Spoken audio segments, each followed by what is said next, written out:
Hello बच्चों, कैसे हो भाई? मस्त। होप करता हूँ पढ़ाई वढ़ाई अच्छी चल रही होगी।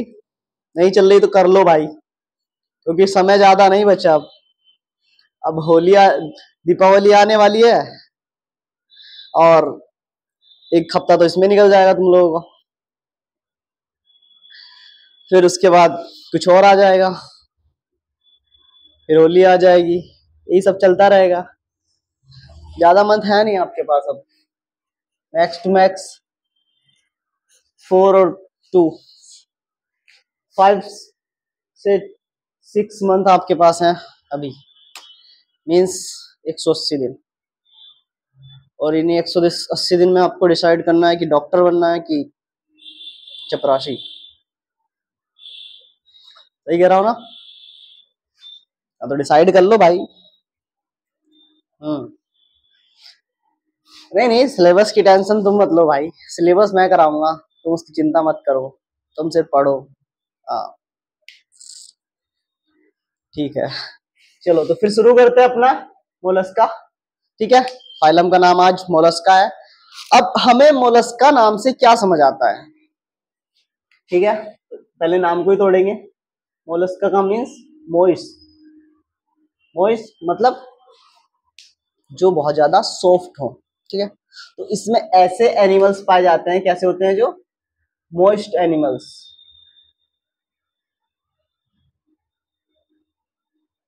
सॉफ्ट एनिमल्स भी बोल सकते हैं। ठीक है, सॉफ्ट एनिमल्स। ठीक है, तो मोलस्का में एक बात याद रखना बेटा, इसमें कैसे एनिमल्स पाए जाते हैं? सॉफ्ट एनिमल्स पाए जाते हैं। ठीक है, अब बात करें इसके फाइलम की, तो ये सेकंड लार्जेस्ट फाइलम होता है आपका ऑफ एनिमेलिया। ठीक है, एनिमेलिया के अंदर ये जो होता है सेकंड लार्जेस्ट फाइलम आपका होता है। ठीक है, जैसे कि the second largest phylum of animalia. ठीक है, तो एनिमेलिया के अंदर ये सेकंड लार्जेस्ट फाइलम आपका पाया जाता है। जैसे आपका लार्जेस्ट फाइलम क्या था, पिछले ही पढ़ा है, आर्थ्रोपोडा। तो ये क्या हो गया? Second largest phylum. ठीक है, यदि इसके हैबिटाट की बात करें तो हैबिटाट में आपने देखा होगा इसके जितने भी मेंबर होते हैं वो एक्वेटिक भी होते हैं और टेरेस्ट्रियल भी हो सकते हैं। मतलब हर जगह मिल जाएंगे आपको देखने को, धरती पे भी मिल जाएंगे और पानी में भी मिल जाएंगे। लेवल ऑफ ऑर्गेनाइजेशन की बात करें बेटा, तो लेवल ऑफ ऑर्गेनाइजेशन अब आपको पता ही है, organ system level of organization चल रहा है कब से? एसक्यूएल 30 से, और ये चलेगा कोरडेटा तक। ठीक है, जब तक आपके सारे फाइलम खत्म होंगे। ठीक है, बात करें इसकी बॉडी प्लान की, तो बॉडी प्लान भी इसका कब से चल रहा है आपका? एस्केल्मंथीज में सबसे पहले क्या देखने को मिला था? जिसमें मिला था प्लेटियल मंथीज में। प्लेटियल मंथीज सबसे पहले कहां मिला था? Muscular pharynx. तो तब से यह है आपका ट्यूब विद इन ट्यूब वाला प्लान चल रहा है। मतलब आपका जो डाइजेशन सिस्टम होता है, बॉडी प्लान होता है, वो क्या होता है? कंप्लीट होता है आपका। माउथ से खाओगे, एनएस से एक्सक्रीट आउट कर दोगे। ठीक है, आया समझ? ये समझ आ गया होगा। ट्रिप्लोब्लास्ट होता है इनका क्या? जर्म लेयर और सिलोम इसके अंदर पाई जाती है। और सिमेट्री इसकी कैसी होती है? बायोलेटरल। ये सब अब कॉमन चीजें हो चुकी हैं आप लोगों के लिए, इसमें आपको दिक्कत नहीं आनी चाहिए, क्योंकि ये अब इतनी बार पढ़ चुके हैं आप लोग, इतनी बार सुन चुके हैं कि अब दिमाग में आ जाना चाहिए कि किसमें आपका डिप्लोब्लास्टिक होता है, कौन आपका डिप्लोब्लास्टिक होता है, कौन आपका एसिलोमेट होता है, कौन आपका सूडोसिलोमेट होता है, कौन आपका सिलोमेट होते हैं। ठीक है, तो ये सारी चीजें आपको अब पता होना चाहिए अच्छे से, क्योंकि अब बेटा ये मैं आपको इतनी बार बता चुका हूं कि अब बताने की आपको ये नीड होनी नहीं चाहिए मुझे। ठीक है, डाइजेशन कैसा हो गया? कंप्लीट हो गया। ठीक है, आज समझ? यहां तक थी कॉमन चीजें जो अब तक हम पढ़ते आ रहे थे हर फाइलम में। ठीक है, बस इसमें एक लाइन याद रखना, सेकंड लार्जेस्ट फाइलम होता है और इसके जो एनिमल्स होते हैं वो सॉफ्ट होते हैं, सॉफ्ट बॉडी वाले होते हैं। ठीक है, इसलिए लिखा मोइस्ट एनिमल्स या सॉफ्ट एनिमल्स। ठीक है, तो ये इसके एनिमल्स हो सकते हैं। आया समझ? अब बात करें इसकी बॉडी की, तो बॉडी क्या होती है इसकी बेटा? बाहर से जो इसकी बॉडी दिखाई देती है आपको कुछ ऐसी दिखाई देती है। ठीक है, तो इसकी बॉडी पे क्या होते हैं? कुछ सेल्स होते हैं, ऊपर की कवरिंग को हम क्या बोलते हैं? सेल्स बोलते हैं। ठीक है, सेल्स होते हैं, वो कैसे होते हैं? इसकी जो सेल्स होती है बॉडी कवरिंग बाय अ कैल्केरियस सेल, कैल्केरियस सेल से बनी होती है, मतलब कैल्शियम कार्बोनेट। ठीक है, कैल्शियम कार्बोनेट या कैल्शियम की बनी होती है। ठीक है, कैल्केरियस सेल होती है। ठीक है, अगर इसकी बॉडी की बात करें, and is unsegmented with distinct head, muscular foot and visceral hump. इनकी बॉडी बेटा 3 चीजों में डिवाइड होती है, जैसे आपके ऑर्थोपोडा की थी हेड, थोरेक्स एंड एब्डोमेन। इनकी होती है head, muscular foot and visceral hump. ठीक है, ये आपका हेड दिखा रखा है, इसका आपको समझ में आ जाएगा। मिनट रुकिए, ये क्या दिखा रखा है इसका, यहाँ पे ये इतना पार्ट जो है ये दिखा रखा है इसका हेड, ये दे रखा। ठीक है, बात करें तो इसके विसरल हम्प दे रखा है, और ये नीचे आपका मस्कुलर फुट दे रखा है। तो 3 चीजों में इसकी बॉडी डिवाइड होती है, head, muscular foot and visceral hump. ठीक है, तो ये आपको याद करना है तीनों चीजें। ठीक है, अब बात करें इसकी, तो इनके पास क्या होता है, a soft and spongy layer of skin from mental over the visceral hump. Mental और विसरल हम्प के ऊपर एक सॉफ्ट स्पॉन्जी लेयर होती है, जिसको हम क्या कहते हैं, मेंटल। ठीक है, ये वाली लेयर। ठीक है, ये वाली जो लेयर होती है, ये वाली जो लेयर होती है, इसको बोलते हैं हम मेंटल। ठीक है, कैसी होती है, सॉफ्ट होती है। मैंने बताया सॉफ्ट एनिमल्स होंगे तो सॉफ्ट होगी, और स्पॉन्जी होगी। स्पॉन्जी देखिए ना, ऐसे दबाने पे जो दब जाते हैं, तो क्या होता है, स्पॉन्जी होते हैं। ठीक है, अब जो स्पेस है, space between visceral hump and mantle, इन दोनों के बीच के स्पेस को, तो space between the hump and mantle is called mantle cavity. इनके बीच में क्या होती है, मेंटल कैविटी। ये गैप है, ये तो आपकी मेंटल हो गई। ठीक है, और ये हो गया आपका विसरल हम्प, ये जो जा रहा है ऐसे। तो विसरल हम्प और मेंटल के बीच की जो स्थान होता है, खाली जो जगह होती है, उसको बोलते हैं हम कैविटी। तो दोनों के बीच की कैविटी को क्या बोल दिया हमने, मेंटल कैविटी। मेंटल के ऊपर इसका नाम पड़ गया मेंटल कैविटी। आप देख लीजिए, कोई भी जगह, ये जगह खाली है, उसको मैं कैविटी बोल सकता हूँ। मतलब आपकी बॉडी में भी जो खाली जगह रहती है, उसको क्या बोलते हैं, आप कैविटी बोलते हैं। ठीक है, तो यही बात इसने क्या बोल दी, मेंटल कैविटी का नाम दे दिया, क्योंकि मेंटल और विसरल हम्प के बीच में है। तो स्पेस बिटवीन, लिख देता हूं, space between mental and visceral hump.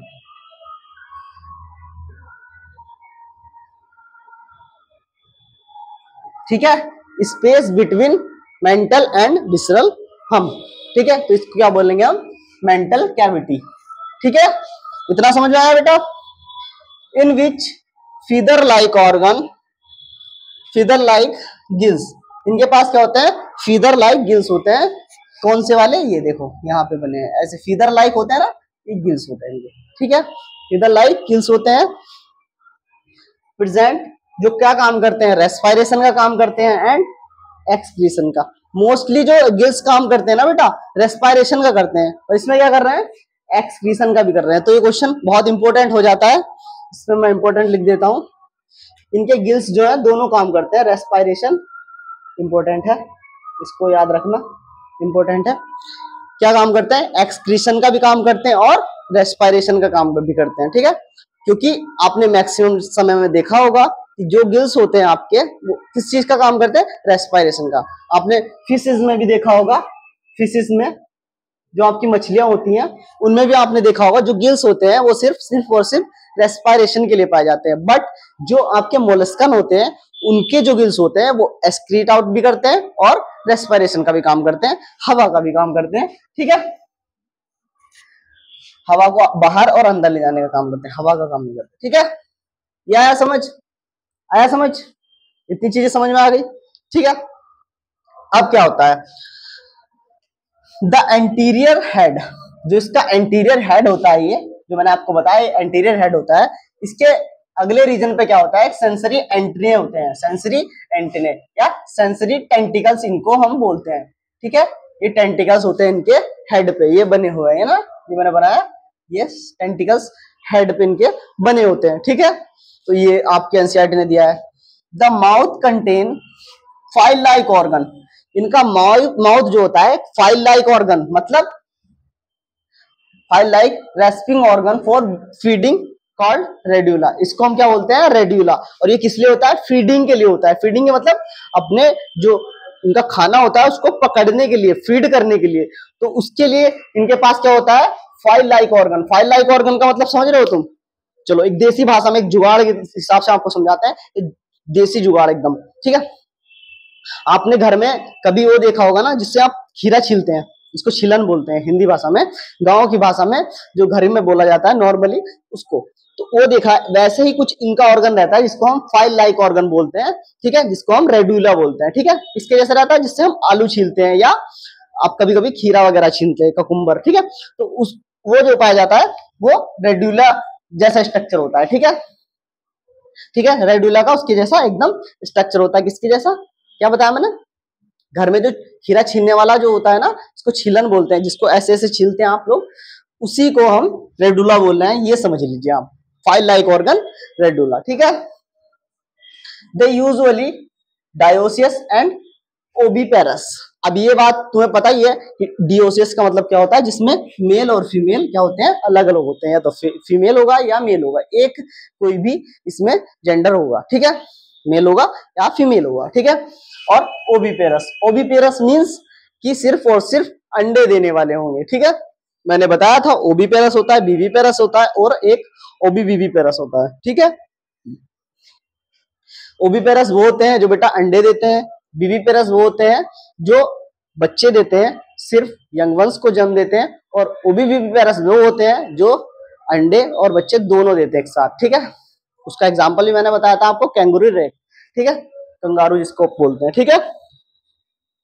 और डेवलपमेंट कैसा होगा इनका, इनडायरेक्ट होगा, मतलब लार्वल स्टेज इसमें पाई जाएगी, ठीक है।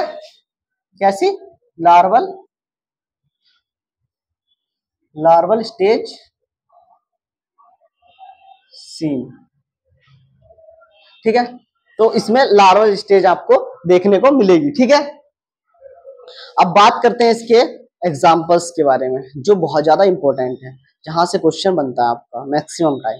तो इसकी दो चार चीजें बहुत अच्छे से आपको याद कर लेनी है, जैसे कि आपकी मेंटल कैविटी क्या होती है, मेंटल कैविटी, विसरल हम्प, और मेंटल क्या है, एक स्पॉन्जी लेयर है, ठीक है, एक स्पॉन्जी सॉफ्ट लेयर है, ठीक है, और विसरल हम्प ये पाया जाता है इसमें, ठीक है। तो इनके बीच की जो कैविटी होती है, ये मान लीजिए मेंटल लेयर, और ये क्या है, विसरल हम्प है, इनके बीच का जो खाली स्थान है इसको बोलते हैं मेंटल कैविटी, ठीक है, मेंटल कैविटी बोलते हैं इसको।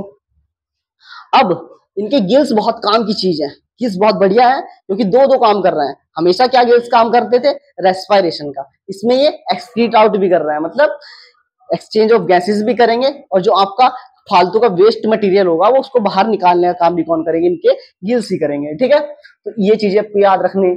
इसकी जो बाहर की स्ट्रक्चर होती है, बाहर की कवरिंग होती है, वो कैसी होती है, कैलकेरियस होती है, ठीक है। और इनके जो हेड होता है, एंटीरियर हेड जो होता है, उस पे क्या पाए जाते हैं, आपके टेंटिकल्स पाए जाते हैं, सेंसरी टेंटिकल्स, जो आप क्या कर रहे हैं, सेंस का काम कर रहे हैं इनका, ठीक है। आइस का काम भी यही करते हैं, क्योंकि इनके पास आइस होती हैं, वो उसमें जैसे एंटीना, आपको मैंने एग्जांपल दिया था ना एंटीने वाला, कि हम जब छोटे थे हमने देखा था कि सिग्नल्स के लिए एंटीना होता था, वैसे इनके पास क्या होते हैं, ये टेंटिकल्स होते हैं, ठीक है, ये बात याद रखना, ठीक है। अब बात करें ओवरऑल इनके एग्जांपल्स की, एग्जांपल्स में इनका आ गया पाइला, जिसको आप एप्पल स्नेल बोलते हैं, ठीक है, पिंगटाड़ा जिसको आप पियर ऑस्ट्रिच बोलते हैं, सीपिया जिसको आप कटल फिश बोलते हैं, ठीक है, Loligo, squid, octopus, devil fish जिसको आप दानव मछली भी बोलते हैं, ठीक है, Aplysia, sea hare, Dentalium, tusk shell, Chaetopleura and chiton, ये इसके कॉमन नेम आ गए, ठीक है। तो ऐसे आपको याद कर लेनी है, और यदि आप इसके एग्जाम्पल याद करना चाहते हैं शॉर्ट ट्रिक के द्वारा, तो इसी चैनल पर आपको इसकी शॉर्ट ट्रिक वीडियो मिल जाएगी, शॉर्ट वीडियो में जाके आप देखोगे, इसी चैनल पर इसकी शॉर्ट ट्रिक की वीडियो मिल जाएगी। इसके सारे एग्जाम्पल मैंने एक वीडियो में याद करा रखे हैं, सिर्फ और सिर्फ 1 या 2 मिनट की वीडियो आपको वो मिलेगी देखने के लिए, ठीक है। तो यहां तक आपको कोई दिक्कत आनी नहीं चाहिए बेटा। जितना हो सकता था, जितना आपके एनसीईआरटी में दे रखा है, उससे ज्यादा ही मैंने बताने की कोशिश की आपको। और ऐसे ही मैं आपको इतने ही अच्छे से, ऐसे ही साधारण तरीके से समझाता रहूंगा और आगे वीडियो इसी तरह से आती रहेंगी। ठीक है, तो आज के लिए इतना ही। Take care. ठीक है।